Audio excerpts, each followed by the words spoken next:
Important. এটার গুরুত্ব এবং রেশনের যেটা যৌক্তিকতাটা কি, কেন এটা আমরা করি বা কেন এটা আমাদের অ্যানালাইসিসে একটা গুরুত্ব রাখে, এটাকে একটু জাস্ট বলে নিই। এটা আমার মনে হয় সবাই আমরা জানি, আপনারা সবাই এটা জানেন, অনেকে হয়তো আমার চেয়ে আরো ভালো জানেন, তারপরেও জাস্ট জিনিসটাকে একটু শেয়ার করা শুরুতে। যে ক্যাপিটাল বাজিং টেকনিকে একটা বিষয় ক্যাপিটাল নামটা থেকে বোঝা যাচ্ছে যে এখানে আপনার একটা বড় পরিমাণ অর্থের ইনভলভমেন্ট আছে। ঠিক আছে, অর্থের পরিমাণটা হচ্ছে হ্যান্ডসাম। দুটো পয়েন্ট আমি এখানে একটু গুরুত্ব সহকারে বলবো। একটা হচ্ছে যে অর্থের পরিমাণটা বেশ বড়, এবং এখানে ফান্ডের যে ইনভলভমেন্টটা, টাইম ইনভলভমেন্ট, এই টাইম ইনভলভমেন্টটা তুলনামূলকভাবে দীর্ঘ। অর্থাৎ আমি একটা বড় পরিমাণ অর্থ দীর্ঘ সময়ের জন্য এমপ্লয় করছি, আইদার নিজে খাটাচ্ছি অথবা যিনি খাটাবেন তাকে লোন দিচ্ছি, what ever is the case. এই দুটা বিষয় আমার একটু বিবেচনার প্রয়োজন আছে। সময়ের কথাটা যেটা বলছিলাম, যে সময়ের ফ্যাক্টরটা ইম্পর্টেন্ট, কারণ হচ্ছে যে এই ফান্ডটা আমি যে এখানে এমপ্লয় করছি, আমার রিটার্নটা কিন্তু আসবে ওভার দ্য ইয়ার্স, গ্র্যাজুয়ালি আসবে। এরকম না যে আমি আজকে খাটালাম, আগামী দিন ওভারনাইটে আমার একটা রিটার্ন চলে আসবে, ব্যাপারটা এরকম না। এবং ফান্ডটা এমপ্লয় করার পরে হঠাৎ করে যদি আমার মনে হয় যে আমি সঠিক জায়গায় এটা খাটাইনি, তাহলে কিন্তু এটাকে আবার সাথে সাথে আমার সিদ্ধান্ত পরিবর্তন করাটা খুব মুশকিল। তো কাজেই যেহেতু একটা বড় পরিমাণ অর্থ একটা মোটামুটি দীর্ঘ সময়ের জন্য আমি একটা জায়গায় এমপ্লয় করতে যাচ্ছি, এই সিদ্ধান্তটা চূড়ান্ত করার আগে কিছু বিষয় একটু আমাদের চিন্তা করে নেওয়া, বিবেচনা করে নেওয়া উচিত। এবং আমাদের এই সিদ্ধান্ত গ্রহণের ক্ষেত্রে এই টুলস গুলো যেগুলো আমরা আলোচনা করবো, এগুলো একটা হেল্পিং টুল হিসেবে কাজে লাগতে পারে। এই জন্য জিনিসটাকে একটু আলোচনা করা, যে দেয়ার আর সেভারাল টেকনিক্স, এগুলো অ্যাপ্লাই করে আমরা জাজ করতে পারি বা বোঝার চেষ্টা করতে পারি regarding the health of the proposed project. এই কারণে এই দুইটা বিষয়ে আমি একটু হাইলাইট করলাম, যে সময়ের ইনভলভমেন্ট এবং ফান্ডের পরিমাণ যেহেতু বড়, আমরা যাতে চিন্তা ভাবনা করে সিদ্ধান্ত নিই। তো বিভিন্ন টেকনিক গুলোর মধ্যে আমরা পেব্যাক পিরিয়ডটা নিয়ে আলোচনা করবো। ডিসকাউন্টেড পেব্যাক পিরিয়ড আমার স্লাইডে যদিও আছে, এটা আমি স্কিপ করে যাবো, এটা আলোচনা করবো না, কারণ নেট প্রেজেন্ট ভ্যালু আলোচনা করলে time value of money concept ওখানে চলে আসবে, আলাদা করে ডিসকাউন্টেড পেব্যাকটা আমাদের প্রয়োজন হবে না। প্রফিটেবল ইন্ডেক্সটা এটা আমাদের আলোচনার মধ্যে আমাদের শিডিউলে নেই, তারপর আমার স্লাইডে দেওয়া আছে। If you are interested you may have a look at it, skip করে গেলেও অসুবিধা নেই। আর লাস্টে আছে ইন্টারনাল রেট অফ রিটার্ন, এটা যেহেতু আমাদের সেশন শিডিউলে আছে, এটাও আমরা ইনশাআল্লাহ আলোচনা করার চেষ্টা করব। তো let us start with the payback period. Payback period বা যে কোনো মেথডে যাওয়ার আগে আমি যে বিষয়গুলো নিয়ে এখানে আলোচনা করছি, তার দুটো প্রজেক্টের এখানে ফিগারগুলো দেওয়া আছে। All this are hypothetical figure. Hypothetical figure it means এখানে আমাদের হিসাবের সুবিধার্থে বা বোঝার সুবিধার্থে সিম্পল ফর্মে ফিগারগুলো দেওয়া আছে। এই যে 400, 500, 300, এগুলো হয়তো 400 মিলিয়ন বা 500 মিলিয়ন, বাট ক্যালকুলেশনের সুবিধার্থে বা বোঝার সুবিধার্থে আমরা ফিগারগুলোকে রাউন্ড ফিগার ছোট করে নিয়েছি। এখানে প্রজেক্ট এস এবং প্রজেক্ট এল, প্রত্যেকটা টেকনিকই দুটো প্রজেক্টের ফলাফল দিয়ে এখানে অ্যানালাইজ করা হয়েছে। আমি ক্লাসরুমে শুধুমাত্র প্রজেক্ট এসটা নিয়ে কথা বলবো, প্রজেক্ট এল নিয়ে কিছু বলবো না। It will be left for your exercise, এটা আপনারা নিজেরা করে দেখবেন। এবং আমি দৃঢ়ভাবে বিশ্বাস করি যে একটি ডিসকাশন থেকে, মানে একটা প্রজেক্টের অ্যাপ্লাই যদি আমরা করতে পারি এখানে মেথড করে, তাহলে ওটা অবশ্যই আমরা বলবো, সেখানে অসুবিধা হওয়ার কোনো কারণ নেই। Just there are changes in figures, আর কিছু না। প্রজেক্ট এস টা নিয়ে আমরা কথা বলবো। প্রজেক্ট এস এর মধ্যে আপনারা খেয়াল করেন এখানে যে টাইমলাইনটা দেওয়া আছে 0 থেকে শুরু, 0, 1, 2, 3, আমরা ধরে নিচ্ছি এটা প্রজেক্টের লাইফ টাইম হচ্ছে 4 বছর। 0 ইয়ার বা এট প্রেজেন্ট, বর্তমানে যেটা, এখানে আমাদের দুটো রো আছে। একটা হচ্ছে net cash flow, inflow outflow, দুটাকে ব্যালেন্স করে net cash flow, inflow minus outflow করে। তো প্রথম যেখানে 0 ইয়ারে শুরু হচ্ছে, এখানে দেখেন নেগেটিভ ফিগার আছে -1000। এই নেগেটিভ ফিগারটা ইন্ডিকেট করবে ইনিশিয়াল ইনভেস্টমেন্ট। এটা একটা আপনারা নোট নিতে পারেন, যে নেগেটিভ ফিগারটা এটা ইন্ডিকেট করবে ইনিশিয়াল ইনভেস্টমেন্ট, অর্থাৎ এই টাকাটা আমার পকেট থেকে যাচ্ছে, এটা দিয়ে আমি স্টার্ট করছি। তো যেহেতু আমার কাছ থেকে যাচ্ছে, সেই জন্য ফিগারটা এখানে নেগেটিভ, মাইনাস সাইন দেওয়া হচ্ছে। এবং 1 বছর পর থেকে আমার এখানে আমাদের যে অ্যাজাম্পশন, সেই অনুযায়ী 1 বছর পর থেকে আমি আমার যে ক্যাশ ফ্লোটা জেনারেট করছে এখান থেকে, তো সেটা পজিটিভ ফিগার, যেহেতু আমি এটা পাচ্ছি, বা আমার এখানে ক্যাশ ফ্লোটা পজিটিভ আসছে, নেট ক্যাশ ফ্লোটা।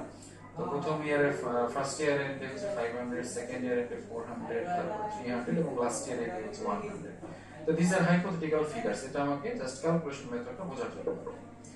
তো আমার পেব্যাক পিরিয়ড বের করার জন্য, when I am trying to calculate the payback period, payback period আপনার নাম থেকে বুঝবেন যে কত দিনে বা কত সময়ে আমি এটা I will get it back। যে মানিটা আমি এমপ্লয় করছি বা খাটাচ্ছি এটা কত দিনে আমার কাছে উঠে আসবে, অর্থাৎ এই 1000 কত দিনে উঠে আসবে, এই সময় সীমাটা আমি বের করতে চাচ্ছি।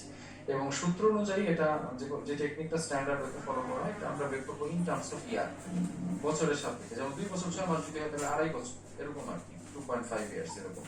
অর্থাৎ আমি ফিগারটাকে বের করবো ইন টার্মস অফ ইয়ার, অর্থাৎ এই রিটার্নটা পেতে, অর্থাৎ এটা মানে আমার যে money to get it back আমার কত বছর সময় লাগছে, এই জিনিসটা আমি এখান থেকে পেব্যাক পিরিয়ডে বের করার চেষ্টা করব।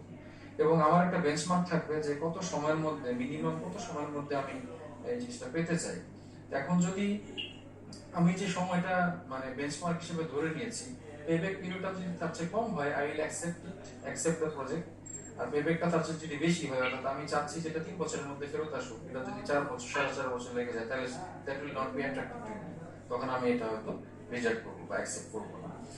আমরা প্রথমে ক্যালকুলেশন টেকনিকটা দেখি, তারপর এটা ডিসিশন মেকিং ওটা নিয়ে আলোচনা করব।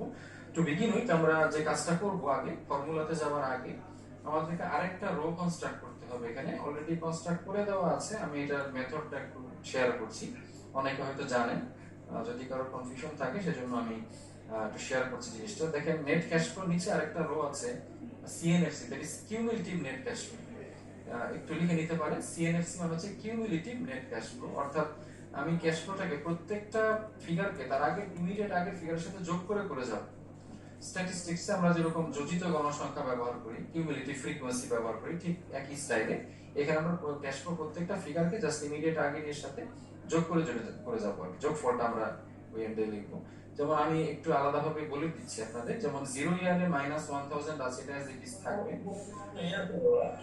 ইয়ার 1 এ যে ইয়ার 1 এ আমাদের ক্যাশ ফ্লো হচ্ছে 500, পজিটিভ 500, এটাকে আমরা আগেরটার সাথে অর্থাৎ -1000 এর সাথে যদি যোগ করে দিই, তাহলে নেট রেজাল্টটা দাঁড়াবে এখানে -500, অর্থাৎ ইমিডিয়েট আগের যে ইয়াটা আছে ফিগারটা, তার সাথে আমি এই বছরে ক্যাশ ফ্লোটা যোগ করছি।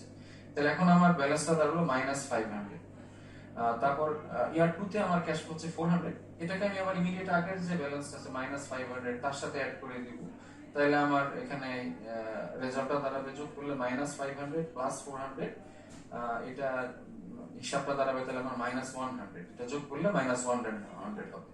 অর্থাৎ তাহলে এখন আমার 100 কভার হতে বাকি আছে 1000 এর মধ্যে। থার্ড ইয়ারে যে আমরা পাচ্ছি, আমাদের ক্যাশ ফ্লোটা হচ্ছে কি, অরিজিনাল ক্যাশ ফ্লো হচ্ছে 300, এটা 100 -100 এর সাথে অ্যাডজাস্ট করলে আমার ফিগারটা দাঁড়াচ্ছে 200, ইট ইজ পজিটিভ। তাহলে থার্ড ইয়ারে যে আমি কিউমুলেটিভ ফিগারে প্রথম পজিটিভ একটা সংখ্যা পাচ্ছি, থার্ড ইয়ারে যে প্রথম আমি একটা পজিটিভ সংখ্যা পাচ্ছি, দিস 200 -100 এবং +300, এটা অ্যাডজাস্ট করে আমার রেজাল্ট আসছে, কিউমুলেটিভ ফিগারটা আসছে 200। দিস ইজ ফার্স্ট টাইম আমি পজিটিভ ফিগার পাচ্ছি এখানে। আর তারপরে 200 এর সাথে লাস্ট ইয়ারের 100টা যোগ করে 300 is the cumulative net cash flow for the fourth year. তো এখন এখানে ফিগারগুলো দেখে, কিউমুলেটিভ ফিগারগুলো দেখে একটা জিনিস আমরা অনুমান করতে পারছি যে তাহলে পেব্যাক পিরিয়ডটা এই 2 থেকে 3 এর মাঝখানে কোন একটা পিরিয়ড হবে।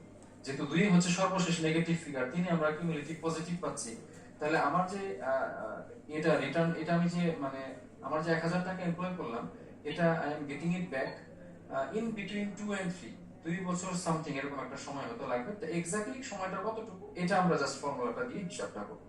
এখন আমি পেব্যাক পিরিয়ডের সূত্রটাতে যাই, ডেফিনেশন আপনারা বুঝতে পারবেন সবাই দেখলেই। পেব্যাক পিরিয়ডের ফর্মুলাতে যেটা বলা আছে সেটা হচ্ছে ইয়ার বিফোর ফুল রিকভারি প্লাস, তারপরে একটা ভগ্নাংশ আছে, ভগ্নাংশের উপরে কিছু থাকে নিচে কিছু থাকে। উপরে আছে এখানে uncovered cost at the start of the year divided by নিচের অংশটা হচ্ছে cash flow during the year. আমাদের এখানে আমরা যদি এই ফিগারগুলোতে আবার মানে ইয়েতে ফেরত যাই, এখানে আপনি খেয়াল করেন প্রজেক্ট এস এর এখানে আনকভার্ড কস্ট কি বলে ইয়ার বিফোর ফুল রিকভারি, রিকভারিটা আমরা খেয়াল করব যে 2 থেকে 3 এর মধ্যে যেহেতু হচ্ছে, তাহলে প্রথম পজিটিভ ফিগার আমি পাচ্ছি থার্ড ইয়ার, কিউমুলেটিভ ফিগার প্রথম পজিটিভ পাচ্ছি, একটু খেয়াল করে প্রথম পজিটিভ ফিগার পাচ্ছি থার্ড ইয়ারে, দ্যাট ইজ 200। তাহলে থার্ড ইয়ারের আগ পর্যন্ত আমাদের কত ইয়ার গেছে, ইয়ার 1 এন্ড ইয়ার 2, 2 বছর গেছে, তাহলে এখানে প্রথম ফিগারটা হবে 2, অর্থাৎ প্রথম পজিটিভ যে ফিগারটা আমরা পাচ্ছি কিউমুলেটিভ ফিগার, তার আগ পর্যন্ত কত বছর গত হয়েছে। তো থার্ড ইয়ারে যেহেতু পাচ্ছি প্রথম পজিটিভ ফিগার, আগের গুলো নেগেটিভ, তাহলে তার আগ পর্যন্ত 2 বছর গত হয়ে যাচ্ছে, এখানে আমাদের প্রথম ফিগারটা হবে 2, that is year before full recovery, it is 2 plus plus দেওয়ার পর একটা ভগ্নাংশ, ভগ্নাংশের উপরে আছে uncovered cost at the start of the year, that is year 3 যখন আমরা স্টার্ট করছি, ইয়ার 3 এন্ডে গিয়ে তো আমরা ক্যাশ ফ্লোটা পাচ্ছি 300, স্টার্ট করছি তখন আমাদের ইয়েটা কত ছিল, শর্টেজটা কত ছিল বা কত কভার হতে বাকি ছিল, দিস ইজ 100 মাইনাস 100, যেটা ইমিডিয়েট আগের বছরের এটা, অর্থাৎ ইমিডিয়েট আগের বছরের যে কিউমিলেটিভ ফিগার, ওই ফিগারটাকে আমরা সূত্রের উপরের অংশে নিব, অর্থাৎ যে uncovered cost of the start of the year it will B 100। তো ফর্মুলা বসানোর সময় আর মাইনাস ফিগার বসানোর দরকার নেই, আমরা শুধু অ্যাবসলিউট ফিগারটা মানে সংখ্যাটা বসাবো যে কত টাকা আমাদের কভার হতে বাকি ছিল। তাহলে 100 যেহেতু ইমিডিয়েট আগে আমাদের বাকি ছিল মাইনাস 100, আমরা ফর্মুলার মধ্যে শুধু 100 বসাবো, আর নিচে থাকবে, ফর্মুলার নিচে থাকবে ক্যাশ ফ্লো ডিউরিং দ্য ইয়ার, তার মানে থার্ড ইয়ারে আমাদের অরিজিনাল ক্যাশ ফ্লোটা কত, কিউমুলেটিভ না, মেইন ক্যাশ ফ্লোটা কত আর কি থার্ড ইয়ারে। তা থার্ড ইয়ারে আমরা জানি যে আমাদের এক্সাম্পল অনুযায়ী ইজ 300, তাহলে উপরে থাকছে 100, নিচে থাকছে 300, তাহলে 2 প্লাস 100 ডিভাইডেড বাই 300, এই হচ্ছে আমাদের ফর্মুলা, মানে আমরা এই সংখ্যাগুলোকে প্লাগ করলাম। আমি আবার একটু বলে দিচ্ছি, ইয়ার বিফোর ফুল রিকভারি, যেহেতু আমরা প্রথম কিউমুলেটিভ পজিটিভ ফিগার থার্ড ইয়ারে পাচ্ছি, তাহলে তার আগ পর্যন্ত যেহেতু 2 বছর গেছে, ইয়ার বিফোর ফুল রিকভারি আমরা বসাবো 2 plus uncovered cost of the start of the ইয়ার, অর্থাৎ থার্ড ইয়ারের ইমিডিয়েট আগে আমাদের কিউমুলেটিভ ফিগারটা ছিল মাইনাস 100, সেখান থেকে অ্যাবসলিউট ফিগারটা মাইনাস সাইন আনবো না, জাস্ট অ্যাবসলিউট ফিগারটা সংখ্যাটা কতটুকু বাকি ছিল 100, যেহেতু বাকি ছিল 100টা আমরা ভগ্নাংশের উপরে বসাচ্ছি, আর ভগ্নাংশের নিচে থাকছে ক্যাশ ফ্লো ডিউরিং দ্য ইয়ার, অর্থাৎ থার্ড ইয়ারের মেইন যে ক্যাশ ফ্লোটা 300, এটাকে আমরা বসাচ্ছি ভগ্নাংশের নিচে। তাহলে এখানে যোগ মানে ভাগ এবং যোগ করে হিসাব করে দেখা যাচ্ছে যে result will be 2.33 years, result হচ্ছে 2.33 ইয়ার্স। এখন মনে করেন আমার যদি একটা বেঞ্চমার্ক আমি ধরি যে না, আমাকে অ্যাটলিস্ট আমি 4 বছরের মধ্যে যদি I get my money back, তাহলে আমি এখানে ইনভেস্ট করতে বা এখানে আমি টাকাটা খাটাতে আগ্রহী। বেঞ্চমার্কটা যদি 4 বছরের, জাস্ট ফর এক্সাম্পল, বা ধরলাম 3 বছর হয়, 3 বছর যদি হয়, তাহলে যেহেতু এটা এই সময়টা পেব্যাক পিরিয়ড যেটা আমার বেঞ্চমার্কের চাইতে কম, আর্লিয়ার আমি পাচ্ছি, তাহলে I can accept the project, ঠিক আছে। আর তারপরে যদি 3 বছরের বেশি হয়, মনে করেন এটা যদি 3.5 হতো, 4 হতো বা 4.5 হতো পেব্যাক পিরিয়ডটা, তো তাহলে আমি যেহেতু 3 বছর বেঞ্চমার্ক ধরে নিয়েছি, তো কাজে এটা বেশি হয়ে গেলে তখন I will not B interested, ঠিক আছে। অর্থাৎ আমি যে টাইমের মধ্যে অ্যাটলিস্ট ফেরত পেতে চাচ্ছি, এটা যদি ওই টাইম ফ্রেমের মধ্যে থাকে, তাহলে I may accept the project, আর ওই টাইম ফ্রেমের বাইরে থাকলে আই মে নট। যদি এরকম থাকে যে দেয়ার আর মোর দেন ওয়ান প্রপোজাল, একাধিক প্রপোজাল আমার কাছে আছে, তো যেখানে প্রত্যেকটা ইন্ডিভিজুয়ালি আমার টাইম ফ্রেমের মধ্যে, তো আমি 4 বছরের মধ্যে চাচ্ছি, একটা হয়তো 2 বছর 2.33 ইয়ার্স আছে, একটা 2.5 বছর আছে 2.5, আর একটা আছে মনে করেন 2 বছর, তাহলে 3টা প্রপোজাল আমার কাছে আছে, একটা 2 বছর, একটা 2.33, একটা 2.5। তো 3টা এরা যদি মিউচুয়ালি এক্সক্লুসিভ হয়, অর্থাৎ 3টা থেকে যদি একটা আমি পিক করি, একসাথে সবগুলো নিতে পারবো না, একটা নিলে একটা বাদ দিতে হবে, তাহলে 3টা থেকে যদি একটা পিক করি, ইন্ডিভিজুয়ালি প্রত্যেকটাই গ্রহণযোগ্য, প্রত্যেকটা আমার টাইম ফ্রেমের মধ্যে আছে, বাট 3টা থেকে যদি একটা গ্রহণ করি, তাহলে কোনটা করব, 2 বছরেরটা, 2.5 বছরেরটা না 2.33 ইয়ার্স, কোনটা করব? তাহলে ইয়ার্স আপনারা একটু কমন সেন্স থেকে বলেন তো। 2 বছরেরটা। 2 বছরেরটা, ভেরি গুড। অর্থাৎ পেব্যাক পিরিয়ডে আমাদের সিদ্ধান্ত গ্রহণের মূল মন্ত্রটাই হচ্ছে যে অ্যাজ আর্লি এজ পসিবল, যত দ্রুততম সময়ের মধ্যে আমি I will get my money back, এটা হবে আমার প্রেফারেন্স। তো এটা সিদ্ধান্ত গ্রহণের বিষয়টা হচ্ছে এরকম যে একাধিক প্রস্তাবনা যদি আমাদের কাছে থাকে, সেই ক্ষেত্রে আর্লিয়েস্ট পসিবল টাইমে যেখানে আমরা আমাদের টাকাটা মানে ব্যাক করতে পারবো, ওইটাই আমাদের কাছে গ্রহণযোগ্য হবে। এখন পেব্যাক পিরিয়ডটা বাস্তবিক দিক থেকে লজিক্যাল মনে হলো, এর কিছু ড্রব্যাক আছে বা এর কিছু সীমাবদ্ধতা আছে, যে কারণে অন্যান্য পরবর্তী সফিস্টিকেটেড মেথডগুলো আসছে। ড্রব্যাকের মধ্যে খুব গুরুত্বপূর্ণ 2টা পয়েন্ট আমি উল্লেখ করছি। একটা হচ্ছে এখানে টাইম ভ্যালু অফ মানিটাকে কনসিডার করা হয়। টাইম ভ্যালু অফ মানি বলে একটা কনসেপ্ট আছে বা ব্যাপার আছে, আপনারা সবাই মানে আশা করি জানেন বিষয়টা। সেটা হলো যে আজকে আমাকে যদি 1 লাখ টাকা দেওয়া হয়, আর 1 বছর পরে যদি 1 লাখ টাকা দেওয়া হয়, এই দুইটা টাকার মধ্যে আমি একটা পার্থক্য, অর্থাৎ আজকের 1 লাখ এবং 1 বছর পরের 1 লাখ আমার কাছে সেম না। এটার মানে যে মূল্যটা 1 বছর পরের 1 লাখ আজকে আমার কাছে লেস দেন 1 লাখ, ঠিক আছে। এখন কারো কাছে হয়তো এটা মনে হবে যে আমি এমনি যদি একটা মানে ব্ল্যাঙ্ক একটা চয়েস আপনাকে দিই, আপনাকে এখনই 1 লাখ টাকা দিই, আমার 1 বছর পরে 1 লাখ টাকা, আপনি কোনটা নেবেন? এখন দেখা যাবে in most of the cases মানুষ কোনটা প্রেফার করবে, যে এখনই দেন তাহলে। কারণ বর্তমানে যেটা পাচ্ছি, হ্যাঁ মানে আমরা যেহেতু আর্লি একটা জিনিস চাই, আমরা বর্তমানে একটাই প্রেফার করি। 1 বছর পরেরটাকে ইউজুয়ালি কি হয়, 1 বছর পরেরটাকে আমরা ইউজুয়ালি ডিসকাউন্ট করি। 1 বছর ডিসকাউন্ট করি মানে ওইটার ভ্যালুটা আজকে আমার কাছে 1 লাখের চেয়ে কম, অর্থাৎ ফিউচারের 1 লাখ টাকা বা যে কোনো অ্যামাউন্ট অফ মানি, এটাকে যখন আমি আজকে দাঁড়িয়ে বিবেচনা করব, ওটার প্রেজেন্ট ভ্যালু যদি আমি নেই, ওটার প্রেজেন্ট ভ্যালু দিয়ে ওটার ভ্যালুটা কিছু কমে যাবে, অর্থাৎ ওটার যে নিউমেরিক্যাল ফিগারটা বা নমিনাল অ্যামাউন্টটা, ওটা 1 লাখ হলেও আজকে ওটার মূল্যটা আমার কাছে 1 লাখ কাছে কিছু কম হবে। কেউ হয়তো ট্রিট করবেন ওটাকে যে it is equivalent to 90,000 to 1 বছর পরে 1 লাখ, আজকে আমার কাছে 90,000। অথবা কেউ হয়তো মনে করলেন দিস ইজ 85,000। এখানে ডিপেন্ড করবে আপনি কি রেটে থেকে ডিসকাউন্ট করছেন। এখন যিনি 90,000 মনে করছেন তিনি এটাকে ডিসকাউন্ট করছেন 10% রেটে, আবার যিনি 85,000 মনে করছেন তিনি এটাকে ডিসকাউন্ট করছেন 15% রেট। এখন রেট অফ ডিসকাউন্টটা ইট মে ভ্যারি, এটা ইন্ডিভিজুয়াল টু ইন্ডিভিজুয়াল ভ্যারি করতে পারে, ইনস্টিটিউশন টু ইনস্টিটিউশন ভ্যারি করতে পারে। রেট অফ ডিসকাউন্টটা সমান হবে না, এটা পার্থক্য হতে পারে, বাট ছোট হোক বড় হোক there will be some discount. এটা 5% হোক 10% হোক কিছু একটা রেটে ডিসকাউন্টিং করবো আমরা। ফিউচারটা যেহেতু যে টাইম ভ্যালু অফ মানিটা বললাম, কারণ এটার কিছু টেক্সট বুক লজিক আছে। টেক্সট বুক লজিক গুলো হচ্ছে এরকম যে ধরেন একটা কথা আপনি বলতে পারেন যে ইনফ্লেশনের ব্যাপারে একটা চিন্তার ব্যাপার আছে, ইনফ্লেশন অ্যাডজাস্ট করার একটা ব্যাপার আছে, যে 1 বছর পরে তো ইনফ্লেশন যদি হয় তাহলে আমার 1 লাখ টাকার যে ভ্যালুটা এটা এখন যা আছে 1 বছর পরে কমে যাবে, এটা একটা সম্ভাবনা, এরকমটা হতে পারে। আরেকটা সম্ভাবনা হচ্ছে যে concept of opportunity cost, text বইয়ে যে জিনিসগুলো উল্লেখ থাকে যে অপরচুনিটি কস্ট একটা ব্যাপার আছে। আজকে যদি 1 লাখ টাকা আমি পাই, এখন এটাকে 1 বছরের মধ্যে এই টাকাটা দিয়ে আমি মানে আই ক্যান মেক ইট মোর, ঠিক আছে, তাহলে মানে আমি যদি 1 বছর পরে পাই তাহলে 1 বছর সময়টা তো আমি কাজে লাগাতে পারলাম। এরকম দেয়ার আর সেভারাল লজিক কেন আমরা এটা ডিসকাউন্ট করি আর কি। স্যার আমার তো প্রশ্ন ছিল, জি বলেন প্লিজ।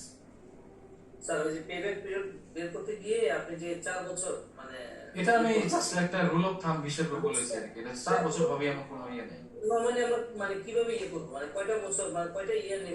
এটা ডিপেন্ড করবে পার্টিকুলার প্রজেক্টের উপর, ওই প্রজেক্ট আসলে মানে কতটুকু ইয়ে দাবি করে, এটা সব ইয়েতে একরকম হবে না আর কি। নেচার অফ প্রজেক্ট, হ্যাঁ নেচার অফ প্রজেক্ট, যে ইন জেনারেলি বা মার্কেটে এটা মানে ওটার ভ্যালুটা বা এটা কেমন, কতদিনে আসার কথা ইউজুয়ালি, কারণ সব সব ধরনের প্রোডাক্ট তো মানে এক ধরনের টাইম ফ্রেম দাবি করে না, ওটা আপনার কেস টু কেস ভেরি করবে। আমরা এরকম 4-5 বছর হ্যাঁ নিয়ে হ্যাঁ হ্যাঁ, ওইটার সাথে কম্পেয়ার করে দেখবো যে এক্সপেক্টেড যে টাইমটা ওই টাইমের মধ্যে এটা আমি পাচ্ছি কিনা। ওটা যদি আনইউজুয়ালি বেশি সময় লাগে তাহলে এত ওখানে টাকা খাটাতে যাবো না, তাই না? আর এটা যদি মানে আর্লিয়ার দেয় তখন আমি একটা ফিল করবো ওটা। আচ্ছা তাহলে টাইম ভ্যালু অফ মানির যে কনসেপ্টটা বলছিলাম, যে তাহলে আমরা কোনো একটা রেটে থেকে ডিসকাউন্ট করবো আর কি। তো আরেকটা জিনিস আমি একটু বলি এখানে, যে আমরা কি কারণে এই যে মানে অরিজিনাল যে লজিকটা মানে বই মানে টেক্সট বুক লজিকটা তো আমি বললাম যে কেন আমরা ডিসকাউন্ট করি, যে ফিউচারের 1 লাখ টাকাকে বা ফিউচারের কোনো একটা টাকাকে আজকে কেন কম মনে করি, এটার মানে লজিক যে কারণগুলো বইপত্রে আলোচনা করা হয় সেগুলো তো বললাম। তো মৌলিক একটা কারণ আছে, মৌলিক একটা কারণ যেটা যে কারণে আমরা মানে আমরা যেটা চিন্তা করি আসলে আমাদের থিওরি গুলো সেভাবে ডিজাইন করা, হোয়াট এভার উই থিঙ্ক, আমরা কিন্তু আমাদের থিওরি গুলোকে বা ফর্মুলা গুলোকে সেভাবে ডিজাইন করি যে আমাদের চিন্তার রিফ্লেকশনটাই সেখানে আসে। আসলে যে ব্যাপারটা বা যে কারণে আমরা ডিসকাউন্টিংটা করি এটা কিন্তু আপনার একটা হিউম্যান সাইকোলজিক্যাল ফ্যাক্টর। সাইকোলজিক্যাল ফ্যাক্টরটা হচ্ছে আমরা যে জিনিসটা পাবো এটা আমরা we like to get it as early as possible. আমরা সবসময় আমাদের পাওয়ার ব্যাপারটা একটু দ্রুত পেতে চাই, যে জিনিসটা আমার পাওয়ার কথা এটা আমি I like to get it early. আবার যখন আমার দিতে হবে তখন আমরা সাধারণত একটু দেরি করতে চাই, তাই না? যে দেওয়ার সময় আমরা মনে করি যে তাহলে একটু দেরি করে দিই, আজকে না দিয়ে কালকে দিই, একসাথে না দিয়ে ভেঙে ভেঙে দিই। অর্থাৎ দেওয়ার ক্ষেত্রে আমরা একটু ডিলে করতে চাই, আবার পাওয়ার ক্ষেত্রে আমরা একটু দ্রুত পেতে চাই। এই জিনিসটার রিফ্লেকশনটাই কিন্তু আপনার এই ডিসকাউন্টিং এর বিষয়টার মধ্যে আসে, কেন আমরা ফিউচারের একটা মানে ভ্যালুকে বর্তমানে এটা কমিয়ে দিই। বাট বাস্তবে এরকমও কিন্তু হতে পারে, মনে করেন আমি যদি আপনাকে একটা অপশন দিই, মানে দেয়ার মে বি ডিফারেন্ট কেসেস, একটা ইয়ে যদি দেই ধরেন 1 লাখ টাকা আপনাকে আমি যদি 1 বছর পরে দিই আপনার হয়তো কাজে লাগবে, এখন দিলে হয়তো আপনি নষ্ট করে ফেলতে পারবেন। বাস্তবে এটাও কিন্তু হতে পারে, তাই না? বাট ইউজুয়ালি আমরা যখন চিন্তা করি আমরা সেভাবে চিন্তা করি না, আমরা চিন্তা করি যে ফিউচারে পেলেই আমার জন্য মানে ফিউচারে যে বর্তমানে আর্লি পেলেই আমার জন্য ভালো হবে। আমাদের থিওরি গুলো সেভাবে ডিজাইন করা, আমাদের ফর্মুলা গুলো সেভাবে ফর্মুলেট করা। তো যাই হোক, যেটা মানে কনভেনশনালি আপনাদের মানে এস্টাবলিশ থিওরি আমরা সেই অনুযায়ী আলোচনা করব। এখন এই ডিসকাউন্টিং এর যে মানে প্রেজেন্ট ভ্যালুর যে কনসেপ্টটা বা টাইম ভ্যালু মানে যে কনসেপ্টটা, এটা কিন্তু আমার এই যে পেব্যাক পিরিয়ডের এখানে ইগনোর করা হচ্ছে। অর্থাৎ এখানে কিন্তু ওই যে 1 বছর পরে অর্থাৎ যে ওভার দ্য ইয়ার আমি এটা পাচ্ছি 500 400 300, 1 বছর পরেরটাও আমি 500 নিচ্ছি, আবার 2-3 বছর পরে যেটা ওই ফিগারটা যা আছে তাই 300টা 300ই রাখছি, ওটাকে আমি ডিসকাউন্ট করছি না কিন্তু। অর্থাৎ পেব্যাক পিরিয়ডের অ্যানালাইসিসের মধ্যে আমাদের এই টাইম ভ্যালু অফ মানিটাকে কনসিডার করা হচ্ছে না। আর দ্বিতীয়ত ব্যাপারটা যেটা সেটা হচ্ছে যে পেব্যাক পিরিয়ডের পরে অর্থাৎ এই যে 1-2-3 বছরের পরে দেয়ার মে বি প্রজেক্ট, মনে করেন 7-8 বছরের একটা প্রজেক্ট যদি হয়, মানে এখানে পেব্যাক পিরিয়ডের পরে গিয়ে ধরেন আমি পেব্যাকটা পাচ্ছি 3 বছর, জাস্ট এক্সাম্পল হিসেবে বলছি, ধরেন 7 বা 8 বছরের একটা প্রজেক্ট, থার্ড ইয়ারে গিয়ে আমি বা থার্ড 2 পয়েন্ট সামথিং এ গিয়ে আমি পেব্যাকটা পাচ্ছি। এখন এমন হতে পারে যে এই প্রজেক্টের বড় বড় ফিগারগুলো পরের দিকে আছে, অর্থাৎ ইয়ার 5 6 7 এ গিয়ে হয়তো আমি বড় পরিমাণ অর্থ পাবো বা ওখানে ক্যাশ ফ্লোটা বেশি ক্যাশ ফ্লো জেনারেট করবে। তো এখন কথা হচ্ছে যে আমি যদি শুধুমাত্র পেব্যাক পিরিয়ড পর্যন্ত আলোচনা করি, তাহলে তার পরবর্তী বছরের যে ক্যাশ ফ্লো আছে এটা কিন্তু আমার হিসাবের মধ্যে বা ক্যালকুলেশনের মধ্যে আসছে না। অর্থাৎ ফিউচারে যদি আমার মানে বড় বড় ক্যাশ ফ্লো জেনারেট করে এটা এই প্রজেক্টটা, তাহলে ওটা কিন্তু আমার ক্যালকুলেশনের বাইরে থেকে যাচ্ছে। অর্থাৎ আমার যে ফর্মুলা পেব্যাক পিরিয়ড এটার মধ্যে কিন্তু আমি ফিগারগুলো ওই পর্যন্ত নিচ্ছি যতদিন আমি পেব্যাকটা পাবো, তারপরের বছরগুলো কিন্তু আমি কাউন্ট করছি না, বা ওটার পরের বছর যে ক্যাশ ফ্লোতে ছোট বড় যে ফিগারই থাকুক ওটা আমার ফর্মুলার মধ্যে আর আসবে না। কাজে দেখা যাচ্ছে যে টাইমলাইনের মধ্যে একটা বড় অংশ হয়তো বা গুরুত্বপূর্ণ একটা অংশ বাদ পড়ে যেতে পারে, ওটা আমি ওই ক্যালকুলেশনের মধ্যে আমার ওই ফিগারগুলো আসছে না বা বিবেচনার মধ্যে আসছে না আমার এই টেকনিকটা ফলো করলে। তাহলে দুইটা ড্রব্যাক আমরা দেখলাম, একটা হচ্ছে যে এখানে টাইম ভ্যালু অফ মানিটাকে মানে ইগনোর করা হচ্ছে, আর একটা হচ্ছে কি যেখানে প্রত্যেকটা ক্যাশ ফ্লো বা প্রত্যেকটা ক্যাশ ফ্লো বিবেচনা এখানে আসছে না, শুধুমাত্র আমার পেব্যাক পাওয়া পর্যন্ত যে কয় বছর আছে ওই কয় বছরের হিসাব মানে ফিগারগুলো নিয়ে আমরা কাজ করছি এই জায়গায়। তো কাজেই যেহেতু গুরুত্বপূর্ণ কিছু ফিগার এখানে বাদ পড়ে যেতে পারে, আবার টাইম ভ্যালু অফ মানির বিষয়টাও আমাদের বিবেচনায় আনা দরকার। এই জন্য আমরা পরবর্তীতে যে নেট প্রেজেন্ট ভ্যালু বা ডিসকাউন্টেড পেব্যাক মেথড ওই মেথডটা নিয়ে আলাপ করবো। ডিসকাউন্টেড পেব্যাক মেথডটা আমি আলোচনা করবো না, কারণ নেট প্রেজেন্ট ভ্যালু আলোচনা করলে ওখানে ডিসকাউন্টিং এর ব্যাপারটা অটোমেটিক্যালি চলে আসবে। আমরা এখান থেকে দ্রুত চলে যাব আপনার একটা প্রশ্ন ছিল। বলেন, কোশ্চেন থাকলে একটু বলুন, তারপর আমরা পরের প্রক্রিয়াটা শুরু করি। এই যে পেব্যাক যেটা স্যার একটু আগে যে ক্যালকুলেশনটা দেখতেছেন আর কি, হ্যাঁ, জি জি প্রজেক্ট এস এর মধ্যে ক্যাশ ফ্লো ডিউরিং দ্য ইয়ার 300 যেটা ধরেছেন সেটা হচ্ছে সিএনসি এর ফিগার, তাই তো? হ্যাঁ, না না during the year cash flow during the ইয়ার যেটা সেটা হচ্ছে কি মূল ক্যাশ ফ্লোটা, কিউমুলেটিভ না, কিউমুলেটিভ ফিগার না, main cash flow. Cash flow অর্থাৎ ভগ্নাংশের নিচে যেটা আছে সেটা হচ্ছে ক্যাশ ফ্লো ডিউরিং ইয়ার 3। ইয়ার 3 আমি আবার একটু স্লাইডটা ব্যাক করি, যে এখানে দেখেন ক্যাশ ফ্লো ডিউরিং ইয়ার 3, ইয়ার 3 তে যে ক্যাশ ফ্লোটা আছে main cash flow, cumulative cash flow না, প্রথম লাইনেরটা। আচ্ছা আচ্ছা, ঠিক আছে, জি। হ্যাঁ। তাহলে সেই ক্ষেত্রে আচ্ছা প্রজেক্ট ক্যালকুলেটর তো সেম সেম ঠিক আছে, আমি করে দিতে ঠিক আছে জি থ্যাংক ইউ। আচ্ছা, নেট প্রেজেন্ট ভ্যালুর যে এটা আমরা প্রজেক্ট এস দিয়ে করব। নেট প্রেজেন্ট ভ্যালু সম্পর্কে কিছু কথা বলা আছে এখানে, আমি রাফলি বলেছি। এইটার জন্য আমি একটু ডিফারেন্স একটু সময় নিচ্ছি, 2-1 মিনিট, আমি একটা আরেকটা ডিফারেন্স স্লাইড ব্যবহার করব নেট প্রেজেন্ট ভ্যালুটা আলোচনা করার জন্য।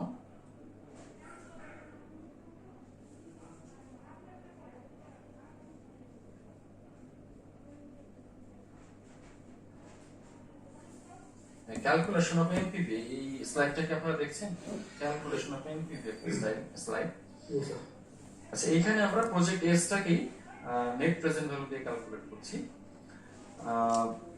একটা বিষয় একটু খেয়াল করবেন, সেটা হচ্ছে যে নেট প্রেজেন্ট ভ্যালু নিয়ে বলার আগে আমরা শুধু প্রেজেন্ট ভ্যালু নিয়ে একটু বলি। আগে তো প্রেজেন্ট ভ্যালু, তারপরে নেট প্রেজেন্ট ভ্যালু, তাই না? প্রেজেন্ট ভ্যালুর কনসেপ্টটা আমি আলোচনা করলাম একটু আগে, যে কারণে আমরা ফিউচারের একটা অর্থের পরিমাণকে আমরা ডিসকাউন্ট করে প্রেজেন্টে নিয়ে আসি, এবং এটা প্রেজেন্টে নিয়ে আসার জন্য যদি 1 বছর পরে হয় আমরা একবার ডিসকাউন্ট করব, 2 বছর পরের ফিগার হলে টুয়াইস স্কয়ার হয়ে যাবে, দুইবার ডিসকাউন্ট করব, 3 বছর পরে হলে এটা পাওয়ার হবে কিউব, 4 বছর পরে হলে 4, 5 বছর পরে 5, এরকম করে বাড়তে থাকবে। অর্থাৎ যত বছর পরের সংখ্যা ওটাকে ততবার আমার ডিসকাউন্ট করতে হবে। এখন আমার এখানে প্রজেক্ট এস এর যে এটা আছে আপনার, সেখানে আমরা প্রথমে ডিসকাউন্টিং এর শুরু করছি ইয়ার 1 এর যে ফিগার 500, সেটা দিয়ে 500 কে আমরা একবার ডিসকাউন্ট করছি। ডিসকাউন্ট করার জন্য আই নিড এ রেট, একটা রেট আমার দরকার, এবং যে রেটটা দরকার সেই রেটটা হচ্ছে আমরা ধরে নিয়েছি এখানে ফর সিম্পলিসিটি অফ অ্যানালাইসিস আমরা ধরে নিয়েছি 10%, অর্থাৎ একটা ডিসকাউন্ট রেট আপনার লাগবে। এনপিভি ক্যালকুলেট করতে গেলে two consider the time value of money we need to consider A discount rate, একটা ডিসকাউন্ট রেট আমাদের লাগবে। এটা 10% হতে পারে, 12% হতে পারে, 15%। ওই যে বললাম যে ডিসকাউন্ট রেটটা ভ্যারি করতে পারে, পার্সেন্ট টু পার্সেন্ট ভ্যারি করতে পারে, প্রতিষ্ঠান থেকে প্রতিষ্ঠানও ভ্যারি করতে পারে। এটা তাহলে আমরা এখানে আমাদের যে বাংলাদেশের যে ইনফ্লেশন যে রেট, জি জি জি ওটার সাথে কোনো সম্পৃক্ততা না, সরাসরি ইনফ্লেশনের সাথেই যে আপনি করবেন তা না, ইনফ্লেশন এন্ড আদার থিংস দুটো মিলিয়ে করতে হবে, কারণ শুধুমাত্র ইনফ্লেশনটাই কাজ করে না, এটা ছাড়াও there are other factors. Usually financial ল্যাঙ্গুয়েজে কস্ট অফ ক্যাপিটালটাকে অনেক সময় ডিসকাউন্ট রেট হিসেবে ব্যবহার করা হয়, বাট তারপর আপনি শুধু কস্ট অফ ক্যাপিটালটাকে সরাসরি করবেন তা না, considering inflation, cost of capital, other things, তারপর আপনি মানে আপনার মতো করে একটা ডিসকাউন্ট রেট দিয়ে হিসাব করতে পারেন। অর্থাৎ যে রেটটাতে আপনি স্যাটিসফাইড, আপনি যেটাতে ইন্ডিভিজুয়ালি মনে করেন যে this should be the discount rate, আপনি এরকম একটা রেট ব্যবহার করতে পারেন। এটা প্রতিষ্ঠান হলে প্রতিষ্ঠান ঠিক করে নেবে যে আমরা আমাদের প্রপোজালগুলোকে কোন ডিসকাউন্ট রেট দিয়ে বিবেচনা করবো পার্টিকুলার প্রজেক্টের ন্যাচার বুঝে। আর যদি আপনি ব্যক্তি হিসাবে করেন তাহলে আপনার সেন্স অনুযায়ী আপনি ডিসকাউন্ট রেটটা ধরে নিতে পারেন। স্ট্যান্ডার্ড কোনো তো রেট এরকম নেই। স্ট্যান্ডার্ডই হচ্ছে মানে কমন মানে এভারেজ কি প্র্যাকটিস হচ্ছে কস্ট অফ ক্যাপিটাল। প্রজেক্টের কস্ট অফ ক্যাপিটাল যদি আপনার জানা থাকে ওই পার্সেন্টেজটা দিয়ে আপনি এটা বিবেচনা করতে পারেন আর কি। তারপর আপনি মনে করলে তার চেয়ে কম বেশি করতে পারেন, তাতে কোনো বাধা নেই, ঠিক আছে। এমনি কমন প্র্যাকটিস হচ্ছে কস্ট অফ ক্যাপিটাল, মানে আমরা একাডেমিক লিটারেচার যেটা পাই কস্ট অফ ক্যাপিটাল দিয়ে সাধারণত ডিসকাউন্টিংটা করা হয়। আচ্ছা, এখন এখানে আমরা যে প্রথম আমি যে 10% ধরে নিলাম, আমরা ক্যালকুলেশনের মেথডটা দেখি। ক্যালকুলেশনের মেথডটা ক্যালকুলেট দেখলাম যে 500 যেটা 1 বছর পরের ফিগার, তাহলে 1 প্লাস 0.1 এটা দিয়ে যদি আমরা ভাগ করি, কম্পাউন্ড করার সময় আমরা ফিগারটা দিয়ে গুণ করি, আর ডিসকাউন্ট করার সময় আমরা ভাগ করে দিই। হ্যাঁ, এটাই হচ্ছে রুল। তাহলে যেহেতু আমরা ফিউচার থেকে প্রেজেন্ট ভ্যালুতে আনবো, সো ফিউচারের ফিগারটাকে আমরা এটা দিয়ে ভাগ করব, 500 কে ভাগ করব 1 প্লাস 0.1। এটাই নিয়ম বা এটাই ফর্মুলা। পরের বছর সেকেন্ড ইয়ারের ফিগারটাকে আমরা কি করব, 400 এটাকে ভাগ করছি 1 প্লাস 0.1, বাট এটা হবে স্কয়ার, নিচের ফিগারটা স্কয়ার হয়ে যাবে যেহেতু এটা 2 বছর পরের ফিগার। প্লাস আবার 300 পরের বছরের যে ফিগারটা, 300টাকে আমরা 3 টাইমস এর ডিসকাউন্ট করতে বলছি, তো 3 বছর পরে যেন 1 প্লাস 0.1 কিউব, ঠিক আছে। ফোর্থ ইয়ারেরটা কি 100 divided by 1 plus 0.1 to the power 4। এইভাবে যত বছর যাবে ওই পাওয়ারটা ওইভাবে বেড়ে যেতে থাকে। যেহেতু আমাদের প্রজেক্টটা 4 বছর পর্যন্ত এক্সাম্পলে, আমরা ফোর্থ ইয়ার পর্যন্ত এভাবে ফিগারগুলোকে ডিসকাউন্ট করলাম। অর্থাৎ এখানে প্রত্যেকটা ফিগারকে আমরা প্রেজেন্ট ভ্যালুতে নিয়ে এসেছি, অর্থাৎ 500 400 300 100 যেটা যে বছর আছে প্রত্যেকটাকে তার ইয়ারের পজিশন ওয়াইজ ডিসকাউন্ট করে আমরা প্রেজেন্ট ভ্যালুতে নিয়ে আসলাম। এখন এই যে ডিসকাউন্টিং করা যে ইয়েগুলো, চারটা যে আমাদের এখানে পার্ট আছে, এগুলোকে যোগ করে যে ফিগারটা আমরা পাচ্ছি আমাদের এক্সাম্পলে মানে 1078.82, এই ফিগারটা ইন্ডিকেট করছে, এটাকে বলা হচ্ছে present value of all future cash flow. এটা একটু লিখে নেন একটা জায়গায়, একটু নোট নেন। এই যে 1078.82 এই যে ফিগারটা আসছে, এই ফিগারটা ইন্ডিকেট করছে present value of all future cash flow. আমি আবার বলছি present value of all future cash flow, যতগুলো ফিউচারে ক্যাশ ফ্লো জেনারেট করছে প্রত্যেকটা প্রেজেন্ট ভ্যালু একসাথে একত্রে যোগ করার পর, ঠিক আছে। যোগ করার পর আপনি যে ফিগারটা পাবেন, আপনারা নিজের একটা এক্সারসাইজটা করে দেখবেন, এটা যোগ করার পরে এই ফিগারটা আসে। তো এখন এই ফিগারটাকে আমরা বলছি present value of all future cash flow. এটা কিন্তু এনপিভি না, এটা হচ্ছে জাস্ট প্রেজেন্ট ভ্যালু, পিভি শুধু।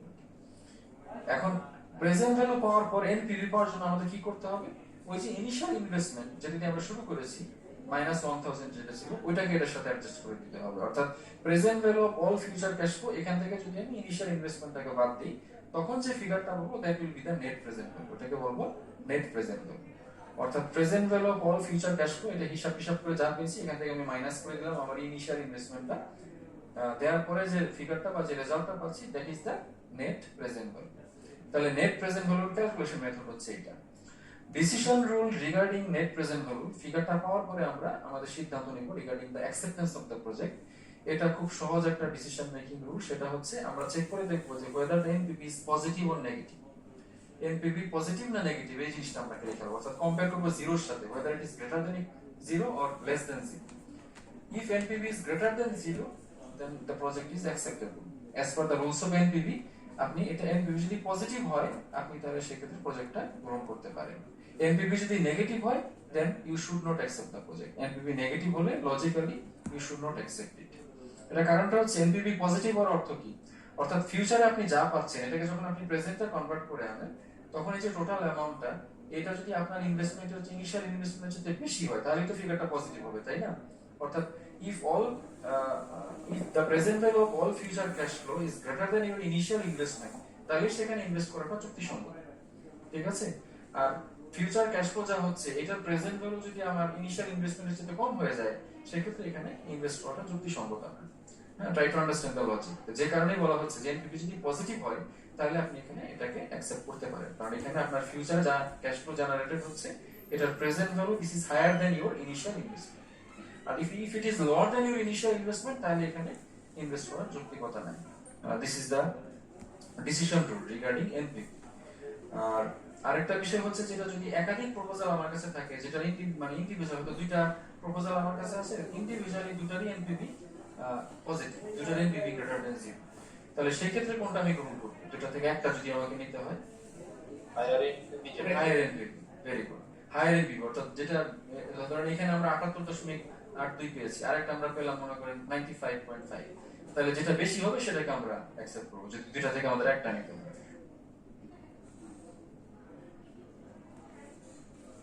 আর individually correct, if it is greater than 0 তাহলে ইন্ডিভিজুয়ালি এটা acceptable, if it is less than 0 তাহলে এটা নেগেটিভ হলে অ্যাকসেপ্টেবল না। এখন মাঝখানে একটা পয়েন্ট থাকে, এটা যদি এক্স্যাক্টলি 0 হয়ে যায়, তখন এটা পজিটিভ না নেগেটিভ না, 0 আসবে। এনপিভি 0 আসলে আমাদের সিদ্ধান্তটা কি হবে? একটু বলেন তো কি হতে পারে এটা, যদি জাস্ট এক্স্যাক্টলি 0, ইউজুয়ালি এরকম আসে না, বাট যদি আসে কোনো কারণে অ্যাকসেপ্টেবল অর নট, এটা হচ্ছে যে যদি কোনো কারণে 0 আসে তাহলে result is inconclusive as per NPV, রেজাল্টটা এখান থেকে আমি কোনো সিদ্ধান্তে আসতে পারবো না, তাহলে আমাকে অন্যান্য মেথড দিয়ে অন্যান্য ক্রাইটেরিয়া দিয়ে ট্রাই করতে পারবো।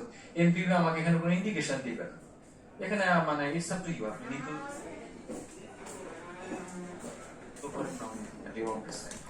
কথা হচ্ছে যে এনপিভি মেথড অনুযায়ী পজিটিভ হলে এটা গ্রহণযোগ্য, নেগেটিভ হলে গ্রহণযোগ্য না, আর 0 হলে এটা উপসংহার এখান থেকে টানা যায়। ঠিক আছে, একটা বিষয় আমাকে কথা প্রসঙ্গে বলি, যেমন আমরা এখানে দশমিক ব্যবহার করেছি আমাদের এর সময়, দেখেন যে এনপিভি এসে যেমন 78.82, দশমিকটা আমরা যখন ব্যবহার করি, এটা মানে আমার ক্লাসের সাথে প্রাসঙ্গিক কথা প্রসঙ্গে আমি বলছি, 78.82 দশমিকটা আমরা যখন ব্যবহার করি, ডেসিমেল আমরা যখন লিখি বা ব্যবহার করি, দশমিকের অবস্থানটা কিন্তু সংখ্যার নিচের দিকে হয়। আপনারা খেয়াল করবেন, আমরা হাতে লেখার সময় অনেক সময় ইচ্ছা মতো দিই, উপরের দিকে দিই, মাঝামাঝি দিই, অর্থাৎ ফোঁটাটা কোন জায়গায় দিব এটা কিন্তু আমরা মানে অনেকটা মানে খুব ক্যাজুয়ালি দিই আর কি। তা কারো যদি মানে জানা না থাকে একটু আমি উত্তর দিচ্ছি, একটু আমার কথাটা শেষ করতে দেন, মুখের কথাটা শেষ করে নিই। এটা হচ্ছে দশমিক যখন আমরা দিব, আমরা কিন্তু সংখ্যাগুলো নিচের দিকে দিব, grammatically this is the place of decimal. ঠিক আছে, আমরা কিন্তু অনেক সময় ইচ্ছা মতো দিই আর কি। আপনি কম্পিউটারে দেখবেন, আপনার এক্সেল ফাইল যদি দেখেন, ক্যালকুলেটর দেখেন, মোবাইলে দেখেন, সব জায়গায় দেখবেন দশমিক যখন আমরা দিই কিন্তু নিচের দিকে আসে। অনেক সময় আমাদের জানা না থাকার কারণে আমরা ইচ্ছা মতো দিই, ওই জন্য জাস্ট কথা প্রসঙ্গে জিনিসটা বললাম। সেকে বোধহয় কিছু জিজ্ঞেস করতে চাচ্ছিলেন। স্লাইডে শুধু ফর্মুলা দেখছি, আমরা ক্যালকুলেশনটা পাচ্ছি না।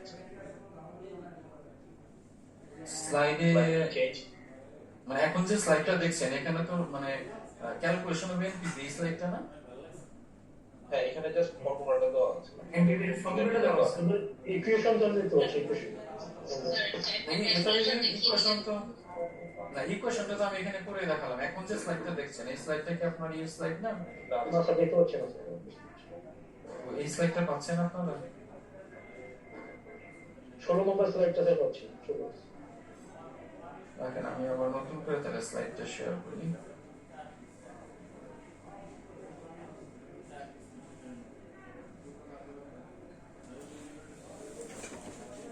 এখন কি ক্যালকুলেশনটা পেয়েছেন? জি স্যার, জি দেখছি।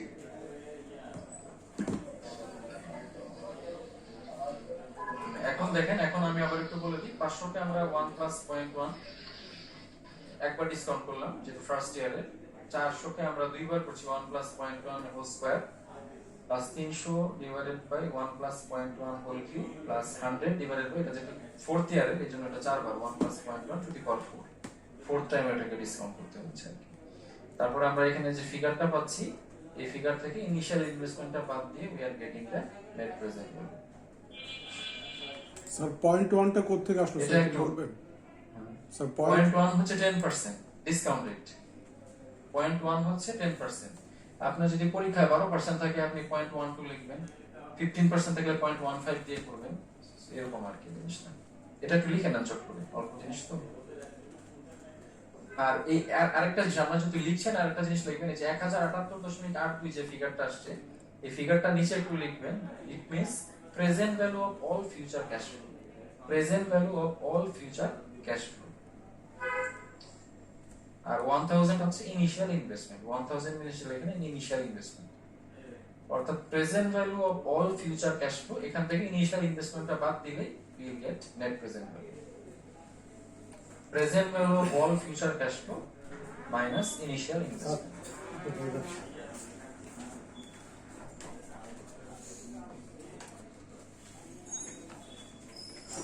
আর স্যার ওয়ানটা লিখেছেন, ওয়ানটা কি স্যার? হ্যাঁ, ওয়ান কোনটা? যে ওয়ান, ওয়ানটা ফর যে ওয়ান প্লাস পয়েন্ট ওয়ান ওইটা। এটা ফর্মুলার ওয়ান। হ্যাঁ, ফর্মুলা ওয়ান। আচ্ছা আচ্ছা। এটা কম কাউন্ট করতে গেলে আমরা যখন মনে করেন, আমরা যখন কম কাউন্টিং করি, অর্থাৎ মনে করেন একটা টাকা আপনি রাখলেন, এটা 10% রিটার্ন যদি 1 বছর করে দেয়, তখন এই যে 1 প্লাস 0.1 যেটা, এটা তখন আমরা গুণ করে দিই 500 সাথে। আর ডিসকাউন্ট যখন করি, অর্থাৎ প্রেজেন্ট থেকে ফিউচার থেকে প্রেজেন্ট ভ্যালুটা বের করি, তখন এই জিনিসটাকে সেম জিনিসটা দিয়ে ভাগ করি। এটা formula. Present value of all future cash flow. হ্যাঁ, present value of all future cash flow যোগ করার পরে চারটা ইয়েকে যোগ করার পরে মাইনাস মাইনাস হলো হচ্ছে ইনিশিয়াল ইনভেস্টমেন্ট। ইনিশিয়াল ইনভেস্টমেন্ট যেটা দিয়ে আমি স্টার্ট করেছি, আমি যে ইনভেস্টমেন্টটা দিয়ে আমি স্টার্ট করেছি। তাহলে present value of all future cash flow, এখান থেকে ইনিশিয়াল ইনভেস্টমেন্টটা বাদ দিলে will get net present value. এবং তারপর আমরা কম্পেয়ার করে দেখব whether it is positive or negative। ঠিক আছে, পজিটিভ হলে অ্যাকসেপ্টেবল, নেগেটিভ হলে অ্যাকসেপ্টেবল না। স্যার ওখানে যে ফর্মুলা দেওয়া আছে ওই ফর্মুলা আলোকেই এখানে আমরা হ্যাঁ, এটা ওই ফর্মুলাটাকে ইলাবোরেট করে লেখা, ওটা এখানে ভেঙে করা হয়েছে। ফর্মুলাটা এখানে জাস্ট এখানে আলাদা করে করা হয়েছে। আচ্ছা, আমি আপনাদের মানে অনেক সময় কোন সময় মানে পরীক্ষা বা ইয়েতে কিছু জিনিস আসে। আপনাদের তো এক্সাম আছে বোধহয় না কোর্সের পরে? কোর্সের পরে কি আপনাদের একটা এক্সামের প্রভিশন আছে? আচ্ছা, এক্সামে কোন সময়, সব সময় যে আসবেই তা না, বাট যদি আসে, আমি দুই একটা কথা একটু প্রাসঙ্গিক এখানে শেয়ার করি। এক্সামের জন্য এনপিভিটা বেশি গুরুত্বপূর্ণ। এনপিভিটা গুরুত্বপূর্ণ বেশি যদি আসে, মানে এই ক্লাস থেকে যদি আসে, এনপিভি থেকে আসে। এখন এনপিভির এখানে যে ব্যাপারটা মানে অনেক সময় ভুল হয়, মানে আমার অভিজ্ঞতা থেকে।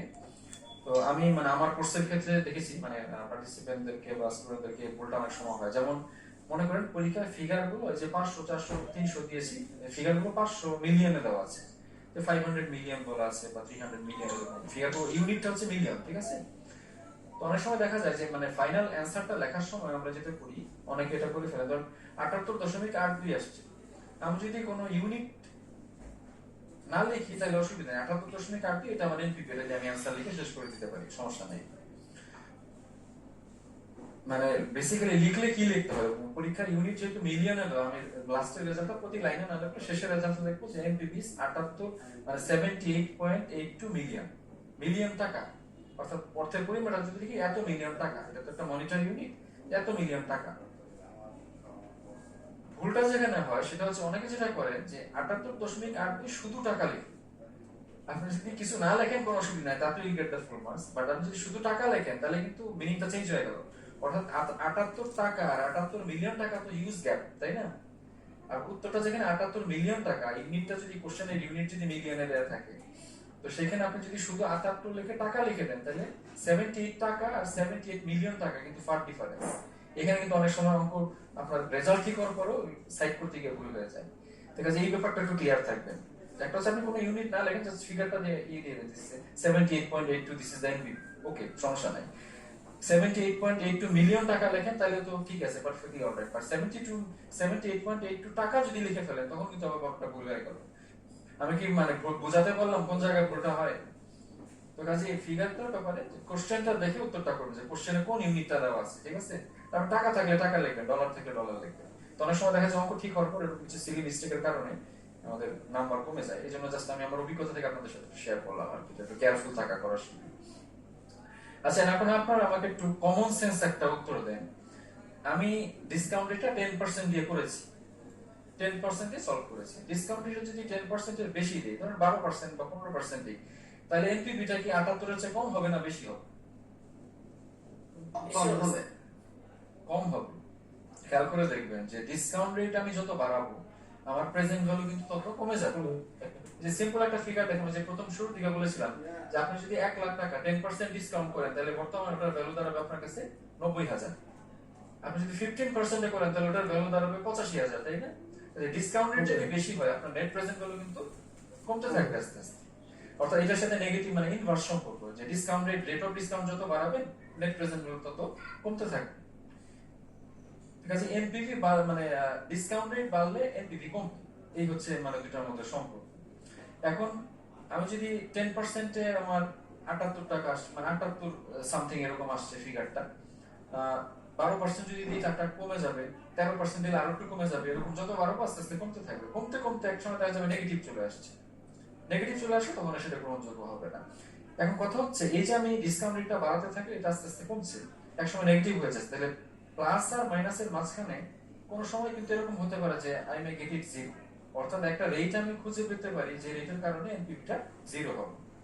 পরের স্লাইডটা একটু খেয়াল করেন, এটা এখানে দেখেন আমি ডিসকাউন্ট রেটটা আলাদা কোনো রেট সংখ্যায় দিই না, আমি এক্স ধরে নিয়েছি, অজ্ঞাত একটা রাশি যে দিস ইজ এক্স, মানে সাম ডিসকাউন্ট রেট, এরকম কোন একটা ডিসকাউন্ট রেট আছে।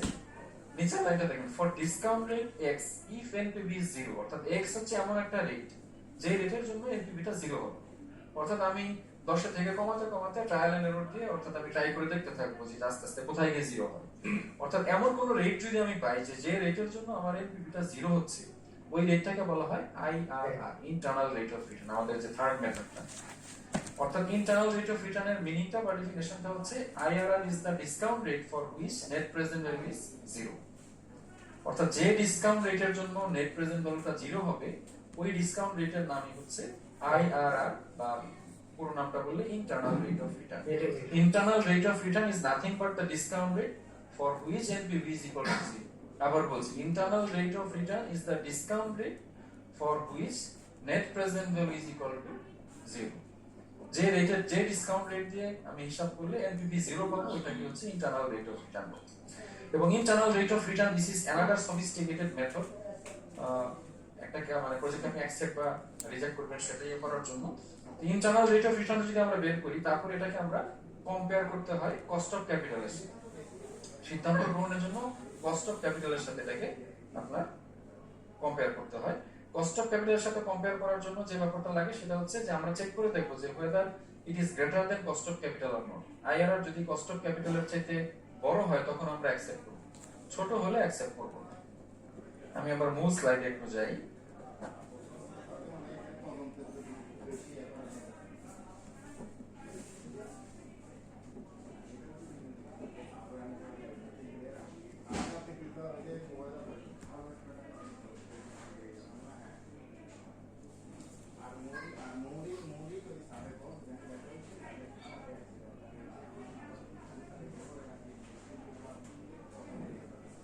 ইন্টারনাল রেট অফ রিটার্ন, এটা নিয়ে আমরা কথা বলছি।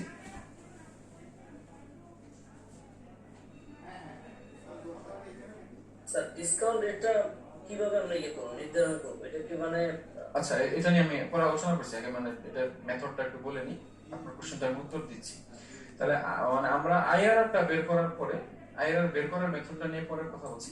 আইআরআর বের করার পরে এটা আমরা কম্পেয়ার করব কস্ট অফ ক্যাপিটালের সাথে। এখানে দেখেন প্রজেক্ট এস এর ক্ষেত্রে আমাদের আইআরআরটা অ্যাপ্রক্সিমেটলি আসছে 14.5, 14.5% এরকম আসছে আর কি।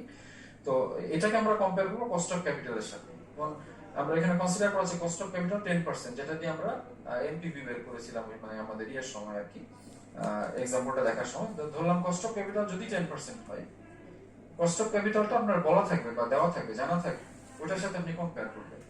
তো এই কস্ট অফ ক্যাপিটালের চাইতে আইআরআর যদি বেশি হয় তাহলে আপনি এটা অ্যাকসেপ্ট করবেন, আইআরআর যদি কম হয় তাহলে অ্যাকসেপ্ট করবেন না।